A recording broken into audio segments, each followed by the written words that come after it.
What do you think it is about the mythology of vampires that has stood the test of time? I think as much as you can learn in terms of science and medical knowledge about, how people get sick and what happens when you die, there's still that element of mystery. We still don't, no one's ever experienced it except once, and no one's really come back. So I think it's about the unknowns. There's as much knowledge as we as humans amass about in terms of technology or whatever, it doesn't take away the essential questions, and I think that's sort of the realm where the vampire character exists. You guys have explored virtual reality last year here at Comic-Con with The Strain. What potential do you see for video game exploration? That's a really good question. I don't know. That's something that Guillermo would have to weigh in on because he's had a little experience with that.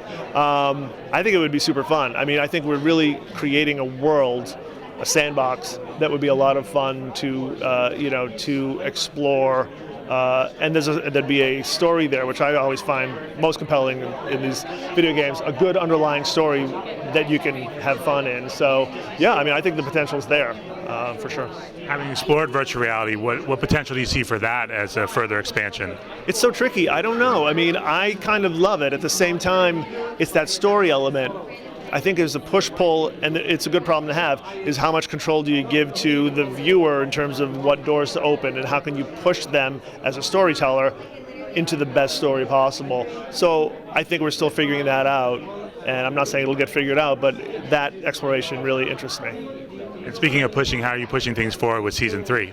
We're pushing things forward with as much power as we can. It's really hard to talk about it because there are revelations in every episode, and it's hard to talk about it too much without really spoiling it. But I love that now the tipping point has really occurred, and the humans are very much back on their heels, and it's a real story for survival in this city of New York that's falling.